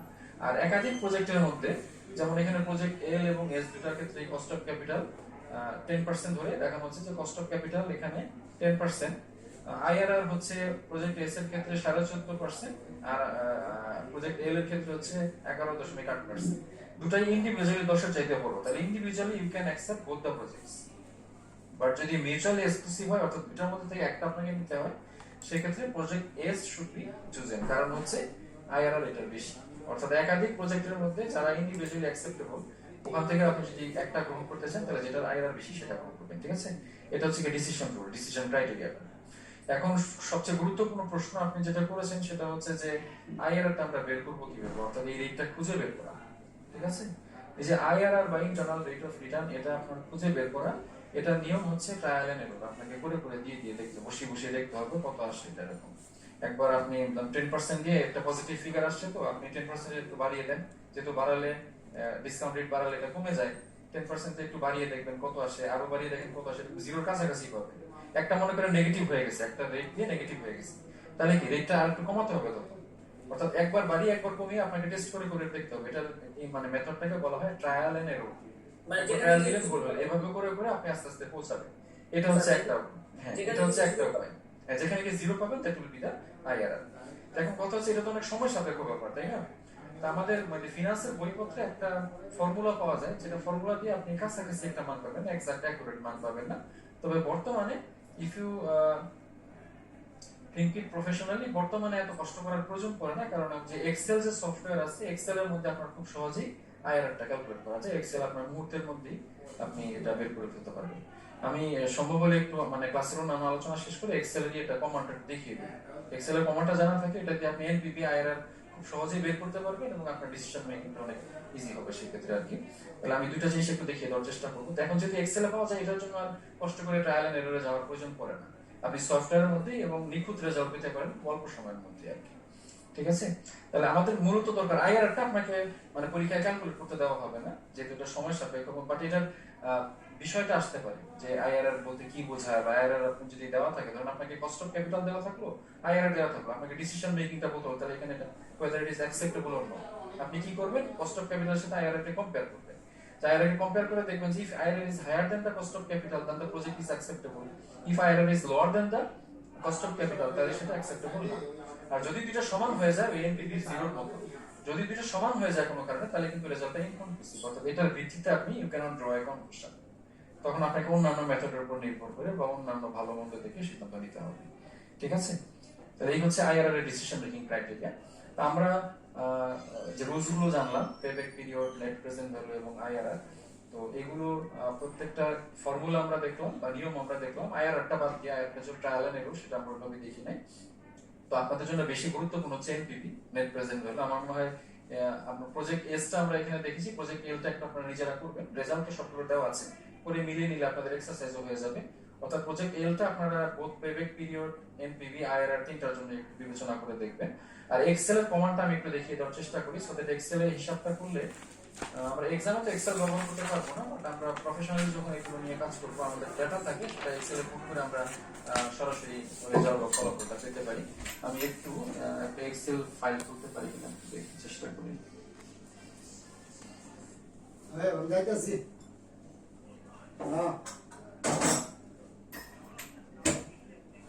আচ্ছা যাইতাছি, আমি দৌড়ে দৌড়ে ঠিক আছে।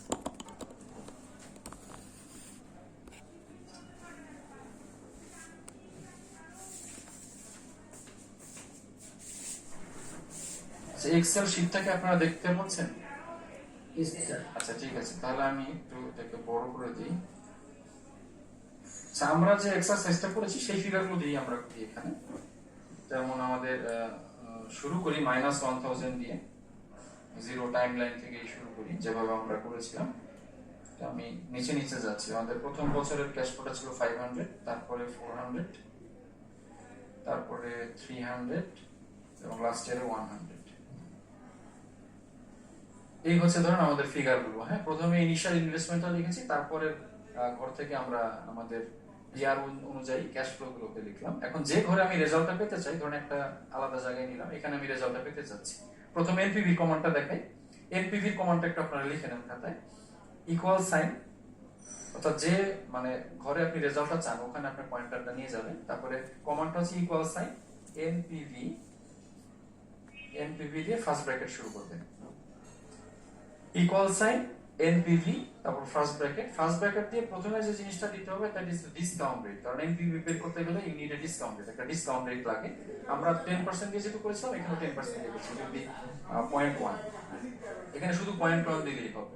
ঠিক আছে, 0.1 দিলে ডিসকাউন্ট রেটটা বুঝে নেবেন। আপনি যদি 12% করেন 0.12 দিবেন, 15% করলে 0.15 দিবেন, যে ডিসকাউন্ট রেটটা আপনি দেন ওটা এখানে পুট করতে হবে আর কি। ডিসকাউন্ট রেটটা দিয়ে কমা দিবেন। কমা দেওয়ার পরে আমরা যেটা করব, এই ফিগারগুলোকে এখানে 500 থেকে 100 পর্যন্ত আমি মাউস দিয়ে চেপে ড্র্যাগ করে দিচ্ছি। মাউস দিয়ে তুলে কম্পিউটার নিজেই লিখে নিচ্ছে A2 থেকে A5, অর্থাৎ আমার এটা এক্সেল এর যে মানে এই ঘরগুলো আছে A2 থেকে A5 পর্যন্ত আছে। আপনি A2 কোলন দিয়ে A5 এটা টাইপও করে দিতে পারেন, আর মাউস দিয়ে ধরে টেনে দিলে কম্পিউটার নিজেই লিখে দিবে, পরে ব্র্যাকেট ক্লোজ করে দিবে। তাহলে কমান্ডটা হচ্ছে equal sign NPV, first bracket দিয়ে প্রথমে ডিসকাউন্ট রেট, তারপরে কমা দিয়ে আমার যে ক্যাশ ফ্লো গুলো আছে এগুলোকে আমি হাইলাইট করে দিই। ক্যাশ ফ্লো গুলোকে হাইলাইট করে দিলে তাহলে এখানে আমার পুরো জিনিসটা চলে আসবে। এখন এই অবস্থায় আমি কিন্তু এন্টার দিব না। এখন যদি আমি এন্টার দিই, আমি কিন্তু এনপিভি পাবো না, কারণ এখানে শুধু কি পাবো, present value of all future cash flow, শুধু ক্যাশ ফ্লো গুলো প্রেজেন্ট ভ্যালু আমি করছি। এনপিভি পাওয়ার জন্য আমাকে কি করতে হবে, ওই যে ইনিশিয়াল ইনভেস্টমেন্ট এটার সাথে অ্যাডজাস্ট করে দিতে হবে। মাইনাস ওয়ান তাহলে এটার সাথে আমি যে প্রথম ফিগারের সাথে যেহেতু মাইনাস সাইন অলরেডি আছে সো প্লাস করে দিব, ওখানে মাইনাস করলে আবার মাইনাস মাইনাস প্লাস হয়ে যাবে। হ্যাঁ, সো প্রথম ফিগারটা যেহেতু অলরেডি নেগেটিভ দেওয়া, আমি এটাকে প্লাস করে দিব এটার সাথে, অর্থাৎ এটুকু কমান্ড দেওয়ার পরে প্লাস প্লাস A1, এই ফিগারটাতে ক্লিক করে দিলে কম্পিউটার লিখে নিচ্ছে A1, অর্থাৎ NPV ইকুয়াল সাইন NPV, তারপর ফার্স্ট ব্র্যাকেটের মধ্যে ডিসকাউন্ট রেট, ডিসকাউন্ট দিতে পরে ক্যাশ ফ্লো গুলোকে হাইলাইট করে দিলাম, ব্র্যাকেট ক্লোজ করে দিলাম, এটুকু কাজ হয়ে গেল। এটার সাথে যোগ করে দিলাম ইনিশিয়াল ইনভেস্টমেন্টটা, যেহেতু এটা মাইনাস ফিগার দিয়ে অলরেডি লেখা, প্লাস করে দিলেই হবে। তাহলে এখন আমি যদি এখানে এন্টার দিই তাহলে দেখেন আমি এই ফিগারটা পাচ্ছি 78.8, আমরা যেটা করেছিলাম এক্স্যাক্টলি সেই ফিগারটাই চলে এসেছে। আর এক্সেল এর একটা সুবিধা হচ্ছে আপনি কোন বছরের ক্যাশ ফ্লো যদি ডিফারেন্ট আসে তাহলে কি ধরনের রেজাল্ট হতে পারে রেডিলি চেক করতে পারবেন। যেমন এখানে ধরেন প্রথম ফিগারটা যদি 500 না হয়, এটা যদি 300 হতো, ফার্স্ট ইয়ারের ফিগার যদি কোনো কারণে ধরেন ক্যাশ ফ্লো এরকম হয়, তাহলে রেজাল্টটা অটোমেটিক্যালি চেঞ্জ হয়ে গেল। দেখেন এখানে ফিগার কালারটা চেঞ্জ হয়ে গেছে, ব্র্যাকেট চলে আসে, তার মানে negative figure, this is -103। Negative হলে আপনার কাছে তো সেটা গ্রহণযোগ্য হবে না, তাই না? এরকম আপনি যে এখানে যে এক্সেলে যে কাজটা আপনি ডাইরেক্ট মানে সরাসরি করতে পারছেন, হাতে ম্যানুয়ালি করতে গেলে পুরো অঙ্কটা আপনাকে আবার করতে হবে। বাট এখানে আপনি এরকম রেডিলি কোনো ধরনের চেঞ্জ বা ডেভিয়েশন থাকলে সেটা কি করতে পারে সম্ভাব্য মানে সরাসরি চেঞ্জ করতে মানে চেক করতে পারবেন আর কি। এক্সেলের সুবিধা হচ্ছে এটা। আচ্ছা, এই নিচের ঘরটাতে আমরা বা পরের ঘরটাতে আমরা পরে একটা ঘর নিই যেখানে আমরা আইআরআর বের করব। আইআরআর এর কমান্ডটা হচ্ছে খুব সিম্পল, ইকুয়াল সাইন তারপরে আইআরআর ফার্স্ট ব্র্যাকেট দিয়ে আইআরআর এর বের করার জন্য একটা রেট দিয়ে আমাদের স্টার্ট করতে হবে। এক্সেল এর আগেকার ভার্সনগুলোতে একটা গেস রেট ছিল, যেমন মনে করেন 10% বা 12%, একটা দিয়ে স্টার্ট করতে হতো। ট্রায়াল এন্ড এররটা আমরা শুরু করার জন্য একটা রেট দিয়ে প্রথমে ট্রাই করব, যেটা পজিটিভ না নেগেটিভ আসে, তারপর কমিয়ে বাড়িয়ে তারপর এটাকে অ্যাডজাস্ট করি। তো এক্সেল এর প্রথম দিককার ভার্সনগুলোতে আপনার একটা গেস রেট দেওয়া লাগবে, 10% 5% দিয়ে শুরু করতে হতো আর কি। তো এখন বর্তমান যে এইগুলো ভার্সনগুলো, এগুলো তার গেস রেট দেওয়া লাগে না। প্রথম যে নেগেটিভ ফিগারটা থাকে ওটাকে ইনিশিয়াল ইনভেস্টমেন্ট ধরে এক্সেল হিসাব করে নেয়, ঠিক আছে? এজন্য আমরা যেটা করব, ইকুয়াল সাইন আইআরআর, এই যে -1000 এখান থেকে স্টার্ট করব, এই 1 থেকে 5 পর্যন্ত একবারে আমি ড্র্যাগ করে দিচ্ছি মাউস দিয়ে, একবারে হাইলাইট করে দিচ্ছি, দিয়ে এটাকে ব্র্যাকেট ক্লোজ করে জাস্ট এন্টার দিয়ে দেব। অর্থাৎ মাইনাস প্রথম ফিগারটা যে মাইনাস আছে ওটাকে ইনিশিয়াল ইনভেস্টমেন্ট ধরে সে দেখবে যে কোন রেট NPV 0 আসে, ঠিক আছে? তাহলে আপনার equal sign IRR first bracket দিয়ে আমি একদম প্রথম ঘর নেগেটিভ যে ইনিশিয়াল ইনভেস্টমেন্ট থেকে শুরু করে লাস্ট ইয়ারের ক্যাশ ফ্লো পর্যন্ত একবারে হাইলাইট করে দিচ্ছি, ব্র্যাকেট ক্লোজ করে এন্টার দিব। এন্টার দিলে আপনার চলে আসছে আমাদের internal rate of return. Internal rate of return এখন যেটা আসছে এটা কিন্তু একটা রাউন্ড ফিগার আসছে। আপনি অ্যাকুরেট ফিগার যত বেশি অ্যাকুরেট ফিগার চাইবেন, ডেসিমেল, অর্থাৎ এখানে ডেসিমেল বাড়ানো কমানোর একটা অপশন আছে এক্সেলে, আপনি এটা বাড়ি, যেমন আপনি অ্যাকুরেট যদি চাই তাহলে 14.5, আরো অ্যাকুরেট যদি চাই 14.49, আরো যদি চাই এরকম ডেসিমেল বাড়তে থাকবে। অর্থাৎ আপনি ডেসিমেলটা যত বাড়াবেন তত একদম নিখুঁত ভাবে ফিগারটা বা ইয়েটা কত এই জিনিসটা। বাট রাফলি এখানে যে ফিগারটা আসছে আমরা 14.48 বা 14.49 বা রাফলি 14.5% এর মতো ধরে নিতে পারি, ওটা ধরে আমরা বিবেচনা করতে পারি আর কি। 14.48 আর 14.5 খুব বেশি পার্থক্য নাই। তো মোটামুটি এইভাবে আপনারা এক্সেল ব্যবহার করলে একদম নিখুঁত আইআরআরটা পেতে পারেন আর কি। তবে দিস ইজ দ্য রেট যেটা দিয়ে ডিসকাউন্ট করলে এনপিভিটা 0 হবে, ঠিক আছে? এই হচ্ছে আমাদের এক্সেল এর কমান্ডটা। আর যে কোনো জিনিস চেঞ্জ করলে এখানে, যেমন আমি যদি যে কোনো একটা ফিগার চেঞ্জ করি, যে তাহলে এটা মনে করেন এটা যদি 500 জায়গায় 400 হতো, তাহলে অটোমেটিক্যালি কিন্তু দুটোই চেঞ্জ হয়ে যাবে। দেখেন আপনার এনপিভিও চেঞ্জ হয়ে গেছে, আইআরআরও চেঞ্জ হয়ে গেছে, ঠিক আছে? আচ্ছা, এক্সেলে কোন ধরনের পরিবর্তন দিয়ে আপনি যদি দেখতে চান যে কোনো একটা ফিগার ছোট হলে বা বড় হলে কি ধরনের রেজাল্ট আসতে পারতো, ওটাও আপনি রেডিলি চেক করতে পারবেন। তবে একটা বিষয় যেটা আমাদের মনে রাখতে হবে সেটা হচ্ছে যে এই যে মেথডগুলো, ক্যাপিটাল বাজেটিং টেকনিক যে মেথডগুলো নিয়ে আমরা কথা বললাম, এনপিভি হোক, আইআরআর হোক, পেব্যাক পিরিয়ড হোক, এই জিনিসগুলো জাস্ট আপনার হেল্পিং টুল, ঠিক আছে? মানে এই ফিগারগুলো যেন আপনাকে গাইড না করে।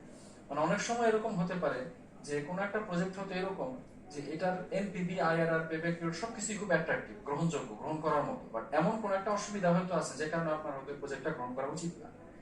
দেয়ার আর ফ্যাক্টস বিয়ন্ড দ্য ফিগার্স, অনেক সত্য আছে যেটা সংখ্যা দিয়ে ব্যাখ্যা করা যায় না, তাই না? তো কাজেই এই সংখ্যাটা কি করবে, আপনার সিদ্ধান্ত নিতে আপনাকে সাহায্য করবে। আপনার কাছে অ্যাপারেন্টলি মনে হচ্ছে একটা প্রজেক্ট নিয়ে হয়তো ভালো, আপনি এগুলো দিয়ে চেক করলেন, এই ফিগারগুলো যদি বলে যে না এটা অ্যাকসেপ্টেবল, তখন আপনি আপনার সিদ্ধান্তটা একটু কনফিডেন্ট হলেন, ঠিক আছে, যে না এটা আপনাকে হেল্প করছে, যে না মানে whether is going to the right direction or not। অর্থাৎ আপনার যে সিদ্ধান্তটা এটা আলটিমেটলি নিতে হবে আপনার জাজমেন্টাল পাওয়ার ব্যবহার করে, নিজের প্রুডেন্স ব্যবহার করে, আপনার নিজস্ব যে একটা বিবেচনা ওইটা ব্যবহার করে আলটিমেটলি সিদ্ধান্ত নিতে হবে। এই টেকনিকগুলো, ফর্মুলাগুলো বা ফিগারগুলো, যে রেজাল্টগুলো আসবে, এটা জাস্ট আপনাকে সিদ্ধান্ত নিতে সাহায্য করবে। হেল্পিং টুল হিসেবে এটাকে দেখতে হবে, হ্যাঁ, গাইডিং টুল না। It will be your helping tool, যেটা আপনার সিদ্ধান্ত গ্রহণে আপনাকে সাহায্য করবে। তো আমার দিক থেকে মোটামুটি এটুকুই বলার ছিল আর কি। আপনাদের দিক থেকে যদি কোনো জিজ্ঞাসা বা যদি কোনো কোয়েরি, কোনো কমেন্টস যদি থাকে।